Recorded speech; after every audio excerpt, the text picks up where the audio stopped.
अस्सलाम वालेकुम नाज़रीन, I am Irfan Aslam and you are watching my YouTube channel I short hand. नाज़रीन, आज की इस वीडियो के अंदर हम जॉब्स को डिस्कस करेंगे।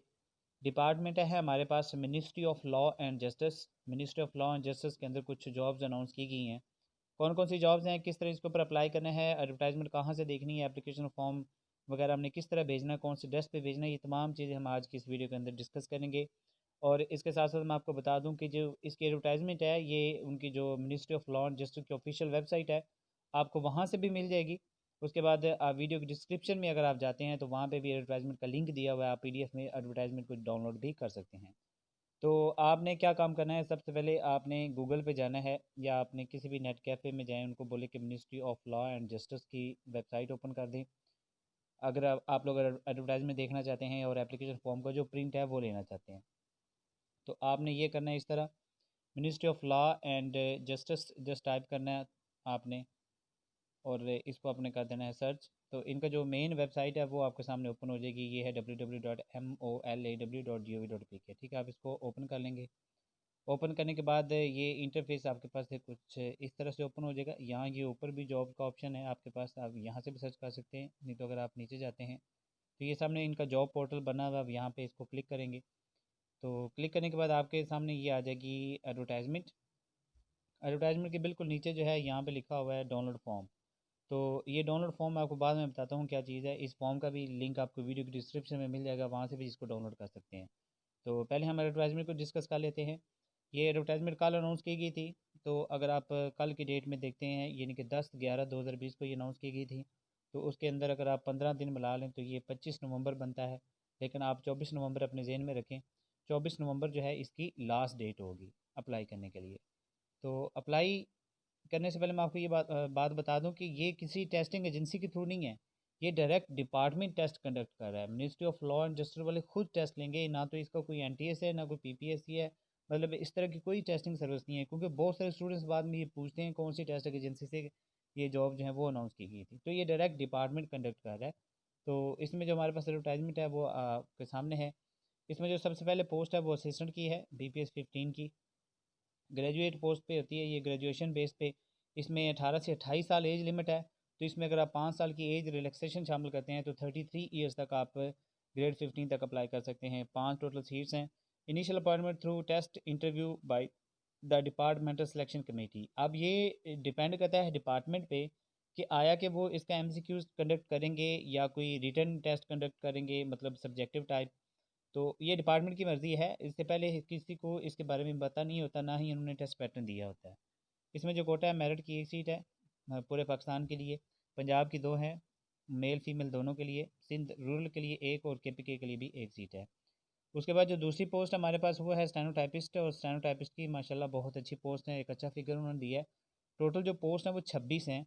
18 से 25 साल इसकी एज लिमिट है, लेकिन आप इसके साथ 5 साल की जनरल एज रिलैक्सेशन शामिल करें तो आप 5 साल की एज रिलैक्सेशन इसके अंदर शामिल करेंगे तो 30 ईयर्स तक आप अप्लाई कर सकते हैं। ऐसे स्टूडेंट जो फ्रेश हैं, जिन्होंने पहली दफ़ा अप्लाई करना है, जो कहीं भी किसी भी इदारे में जॉब नहीं करते, ये उनके लिए एज रिलैक्सेशन 5 साल की होती है। तो आप 30 साल तक फ्रेश कैंडिडेट जो हैं इसके ऊपर अप्लाई कर सकते हैं। इस गलती में कभी भी मत रहें कि आप शायद 25 साल से ऊपर चले गए तो आप अप्लाई नहीं कर सकते। ऐसे तमाम स्टूडेंट्स जिनकी एज 26 है, 27, 28, 29, 30 तक है, चाहे 30 एक दिन कम भी है, तो वो लोग इसके ऊपर अप्लाई कर सकते हैं। इंटरमीडिएट इसकी क्वालिफिकेशन है। मिनिमम जो स्पीड होगी 80 वर्ड्स पर मिनट होगी शॉर्ट हैंड, और 40 वर्ड्स पर मिनट होगी आपकी टाइपिंग। तो इसमें वो ये लोग यहाँ पे ये लिखा हुआ डू, इट मीन्स है कि ये जो ऊपर चीज़ें लिखी हुई ये सारी इसके नीचे होंगी। तो यहाँ पे वो हो सकता है वो आप लोगों से MCQs का टेस्ट ले लें या सब्जेक्टिव टेस्ट ले लें, किसी भी चीज़ का ले सकते हैं।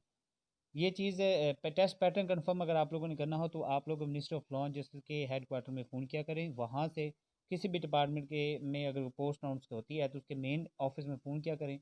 वहाँ से आप उनको कंफर्म कर लिया करें उनसे कि ये टेस्ट किस तरह आप लेंगे, डायरेक्ट शॉर्ट हैंड लेंगे या उससे पहले आप MCQs लेंगे, कितने मार्क्स का MCQs लेंगे। ये जो चीज़ें होती हैं ये आपको सिर्फ डिपार्टमेंट ही बता सकता है। इसके अलावा किसी से ना पूछा करें, क्योंकि हर दफ़ा ये पैटर्न चेंज कर देते हैं। तो यहाँ पे जो मेरिट की हैं 2 सीट हैं। मेरिट से मुराद ये है ऑल ओवर द पाकिस्तान, किसी भी सूबे से, किसी भी ट्राइबल एरिया से, आज़ाद जम्मू एंड कश्मीर, गिलगित बल्तिस्तान, कहीं से भी वो इसके ऊपर अप्लाई कर सकते हैं। फिर पंजाब के लिए 12 सीट्स हैं। फर्दर पंजाब में एक सीट वुमेन के लिए है। वुमेन अगर वुमेन कोटा पे अप्लाई करती हैं तो वो सिर्फ एक सीट जो है उनके लिए होगी, बाकी 11 सीट्स जो हैं वो मेल के लिए होंगी। सिंध अर्बन के लिए 2 सीटें हैं, सिंध रूरल के लिए 3 सीटें हैं, KPK के लिए 3 सीटें हैं, बलूचिस्तान के लिए भी 2 सीटें और गिलगित बल्तिस्तान के लिए भी 1 सीट है। यहाँ पे आपको मैं एक चीज़ और बता दूँ, वैसे जो जनरल एज रिलैक्सेशन है वो 5 साल की होती है। 5 साल की जो एज रिलैक्सेशन होती है वो सुबह पंजाब, सुबह सिंध वगैरह के लिए है, लेकिन उसमें भी अगर सिंध रूरल जो है, सिंध रूरल एरियाज़ के लिए, उसके बाद बलूचिस्तान के लिए, गिलगित बल्तिस्तान, ये फेडरल ट्राइबल एरियाज़ जो हैं उनके लिए जो एज रिलैक्सेशन है वो 8 साल की है। उसकी जो नीचे पूरी डिटेल दी गई है वो उसको भी मैं आपको पढ़ के बता देता हूँ कि वो सिंध रूरल वालों के लिए या बुद्धिस्ट कम्युनिटी आज़ाद जम्मू और कश्मीर, गिलगित बल्तिस्तान वगैरह से जो लोग बिलोंग करती है उनके लिए एज रिलैक्सेशन कितनी है। तो यहाँ पे अगर हम नेक्स्ट पोस्ट देखते हैं, वो जूनियर प्रूफ रीडर है, एक ही सीट है, 25 साल एज लिमिट है, यानी कि 30 साल तक आप इसमें अप्लाई करेंगे। इंटरमीडिएट बेस पे है, लेकिन वो कहते हैं 3 years experience of proof reading ये भी होना चाहिए आपके पास। तो सेम क्वालिफिकेशन जो टेस्ट कंडक्ट करने का तरीका जो ऊपर है वही नीचे होगा। पंजाब की 1 सीट है, उसके बाद UDC 4 सीट है, 18 से 25 साल, 5 साल की एज रिलैक्सेशन शामिल करते हैं तो 30 ईयर्स तक आप अप्लाई कर सकते हैं। इंटरमीडिएट है। यहाँ पे जो नंबर 2 वाले कवल है वो ये है कि 3 weeks basic IT training course including MS office conducted by NITV is mandatory for initial appointment after selection before completion of probationary period. तो ये जो बात है ये अगर आप LDC या UDC भर्ती होते हैं तो उसके बाद ये काम आपने करना है।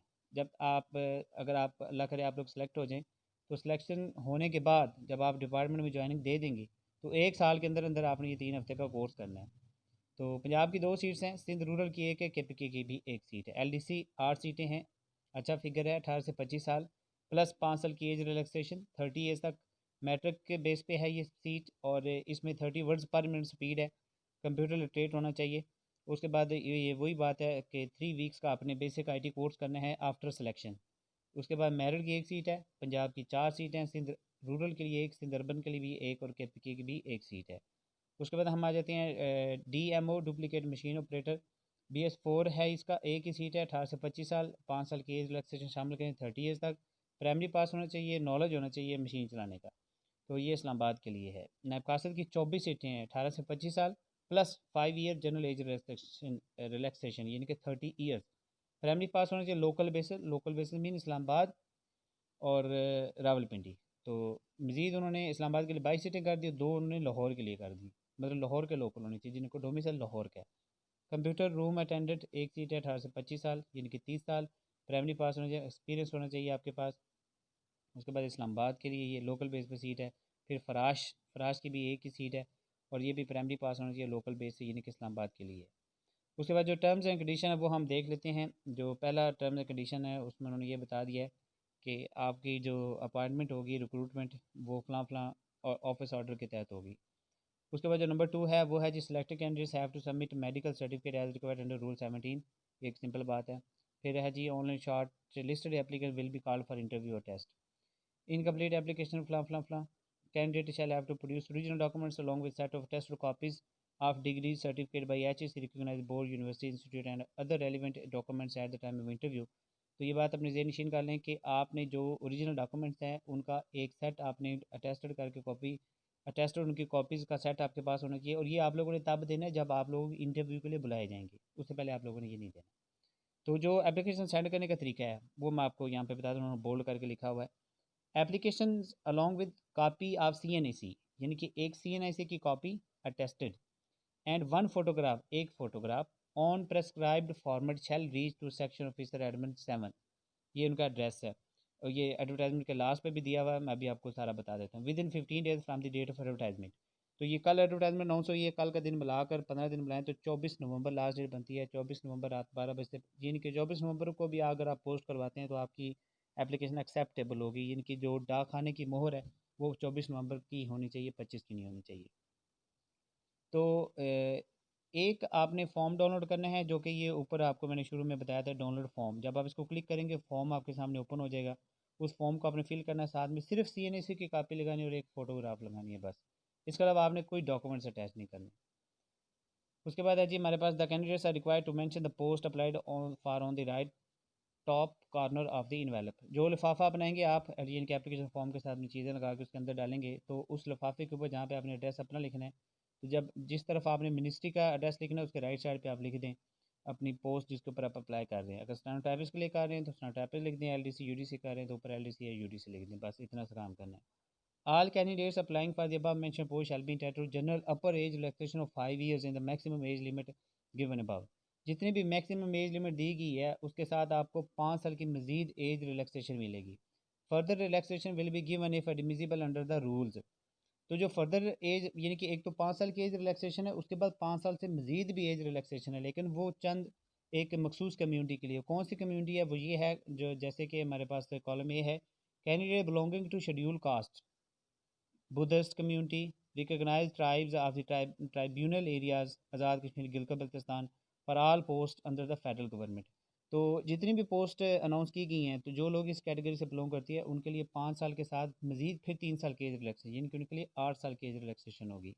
इसी तरह candidate belonging to Sindh rural and Balochistan for post in BPS 15 and below under the federal government, उनके लिए 15 स्केल से ले के नीचे नीचे उनके लिए 5 साल के साथ मजीद 3 साल की एज रिलैक्सेशन है तमाम पोस्ट के लिए, यानी कि अप टू ग्रेड 15 तक उनके पास 8 साल की एज लिमिट होती है। फिर है जी रिलीज और रिटायर्ड पर्सनल, ये आर्मी लोगों के लिए, गवर्नमेंट सर्वेंट जिनके पास 2 साल का एक्सपीरियंस है उनके लिए जी 10 ईयर्स, और वो 55 ईयर्स तक अप्लाई कर सकते हैं, क्योंकि बहुत से स्टूडेंट्स को इस चीज़ का भी नहीं पता होता। वो होते हैं सरकारी मुलाजिम लेकिन उन्हें ये नहीं पता होता एज लिमिट क्या होती है। तो एज लिमिट जो सरकारी मुलाजिम की होती है वो 55 ईयर्स तक चली जाती है अगर वो सरकारी मुलाजिम कहीं भी भर्ती हो जाते हैं।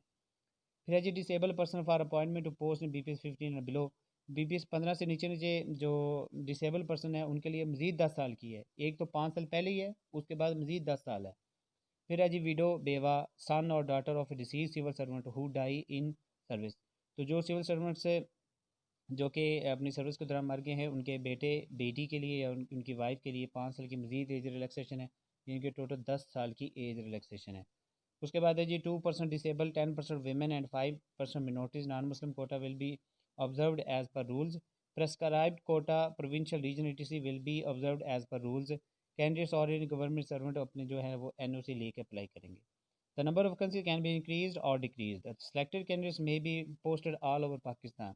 No TADA will be admissible for appearing in test interview. तो ये हमारे पास एड्रेस दिया गया है, आपने मतलब फॉर्म जो डाउनलोड करना है उस फॉर्म के जो आपने फॉर्म फिल करना है, अभी मैं आपको ओपन करके दिखाता हूँ। उसके जो आपने एड्रेस लिखना है तो आपने ये एड्रेस लिखना है और उसके साथ राइट साइड पे आपने ऊपर कोने पे लिख देना है जी for the post of stenotypist LDC या UDC, जिस भी पोस्ट के अगेंस्ट आप अप्लाई कर सकें। तो ये पूरा एड्रेस आपने ज़रूर लिखना साथ। दूसरी तरफ आपने अपना नाम एड्रेस वगैरह और अपना मोबाइल नंबर लाजमी लिखें साथ। तो हम देख लेते हैं इसका डाउनलोड फॉर्म देख लेते हैं। फॉर्म को जब हम इसको डाउनलोड करते हैं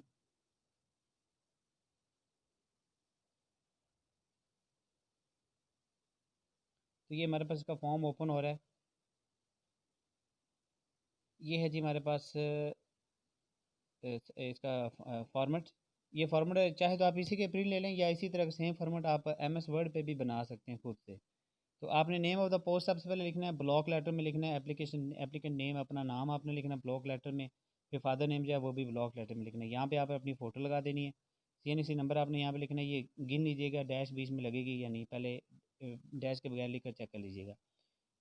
तो उसके बाद डोमिसाइल आपने यहाँ पे सेलेक्ट करना, कोटा डोमिसाइल डिस्ट्रिक्ट वगैरह मजीद ये चीज़ें आप फिल आउट करते जाएंगे। ठीक है जी, अपना पोस्टल एड्रेस वगैरह। पोस्टल एड्रेस मुराद ये होता है कि जहाँ पे आपको डाक रिसीव होगी तो वह अपना घर के एड्रेस ही दिया करें, कोई और ना दिया करें। यहाँ पे आपने कॉन्टैक्ट नंबर देना है और यहाँ पे ये क्वालिफिकेशन का देखिए एक ही कॉलम बना हुआ है। इट मीन्स आपने अपनी लेटेस्ट क्वालिफिकेशन लिखनी है। अगर आप BA हैं आप यहाँ पे BA लिखें बस, अगर आपने MA किया यहाँ पे MA लिख दें, इंटरमीडिएट लिख दें, मैट्रिक है तो सिर्फ मैट्रिक लिख दें। एक्सपीरियंस उन लोगों के लिए होगा जो कि गवर्नमेंट मुलाजम से हैं, जो गवर्नमेंट मुलाजम नहीं है वो इसको खाली छोड़ देंगे। टेस्ट सेंटर आपने यहाँ से सेलेक्ट करने हैं, यहाँ पर अपनी डेट डाल देनी है और डेट जो मर्ज़ी डाल दी, 24 से पहले पहले की डालनी। ये नहीं है कि आपने डेट आगे पीछे कर दी है जबकि पोस्ट आपने परसों करवाया, उससे मसला नहीं होता। बस आपने 24 से पहले पहले डेट डालनी है, यहाँ पे अपने सिग्नेचर डालने हैं और यहाँ पे भी उन्होंने एड्रेस दे दिया हुआ है। इसी एड्रेस के ऊपर आपने ये फॉर्म, इसके साथ CNC की कॉपी लगानी है, अपनी फ़ोटो लगानी है, इसको लिफाफे में डालना है और इसको इस एड्रेस के ऊपर भेज देना है। और आप जो फॉर्म भेजें ये आप पाकिस्तान पोस्ट के थ्रू भेजा करें, TCS वगैरह से ना भेजा करें, क्योंकि TCS के थ्रू आपको बहुत मुश्किल सॉरी मुश्किल कह रहा हूँ, बहुत महंगा पड़ेगा, जबकि पाकिस्तान पोस्ट के थ्रू ये बहुत सस्ता पड़ेगा। तो ये थी हमारी आज की एडवर्टाइजमेंट। मैं उम्मीद करता हूँ कि आपको मेरी वीडियो पसंद आई होगी। इसको लाइक करें, सब्सक्राइब करें और अपने दोस्तों के साथ ज़्यादा शेयर कर दें। मुझे इजाज़त दें, अल्लाह हाफ़िज़।